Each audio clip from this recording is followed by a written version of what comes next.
Kwa majina naitwa Caroline Murombo, mimi ni mfanyabiashara hapa Nyeri. Kwa bajeti ya leo natarajia kuona watarudisha substitute ya mafuta.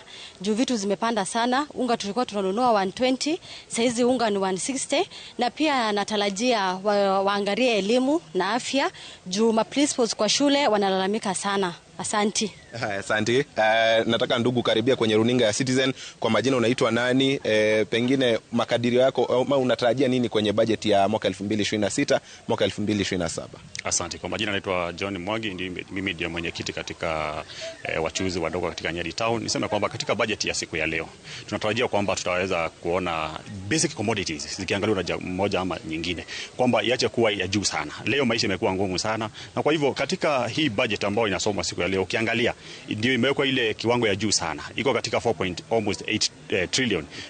Budget ambayo hatujaiona wakati mwingine katika miaka yote ambayo tumekuwa nayo katika nchi yetu ya Kenya. Na kwa hivyo tunatarajia kwamba katika uongozi ambao unaongozwa na Rais William Samoei Ruto kwamba kwa wakati huu wataweza kutekeleza, na kwamba ile pesa ambao wanasema kwamba hii budget iko kwamba itaweza kutumika. Tuanze kuona manufaa ama faida. Otherwise hatutaki kuona kwamba hii pesa ikipelekwa katika mambo na siasa. Tunajua tunakadiria mwaka ambao utakuwa na siasa, heated politics. Na kwa hivyo tungeomba wacha hii pesa kwa mara ya kwanza iweze kufanya kazi, ili sisi kama raia ama wajiko aweze kujivunia na kujua kwamba kwa kweli nchi inapata kukua ama inaendelea vizuri. Kwa majina naitwa Francis Gatonye, mkaaji wa Nyeri na mfanyabiashara hapa Nyeri. Tunaomba wasipandishe mitumba, kwa maana yake mtumba ndio inafikia ule mwananchi wa pale chini.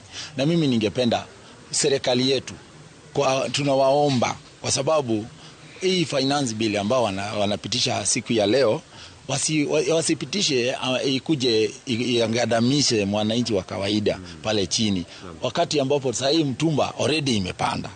Tax yenye waliweka last ni finance yenye ilipita, wasiongeze ile ambaye iko to remain tu hapo. Asante bwana Gatonye. Nataka niseme na huyu bwana hapa tukimalizia. Kwa majina unaitwa nani na makadirio yako kwenye bajeti ambayo inasomwa adhuhuri ya leo?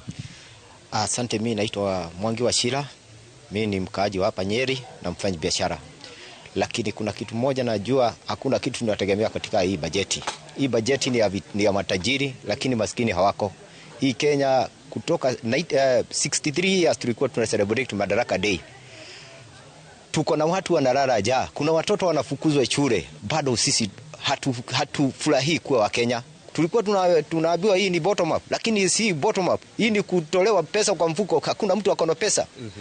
Na pengine kuna zile sekta ungependa pengine ziwekwe fedha, zile critical sectors kulingana na wewe? Mimi napenda afya na shule, elimu na agriculture. Hiyo ndio agriculture ndio uti wa mgongo. Elimu ndio ya kupunguza ujinga Kenya hii, na tuangalie mambo ya agriculture juu hiyo ndio uti wa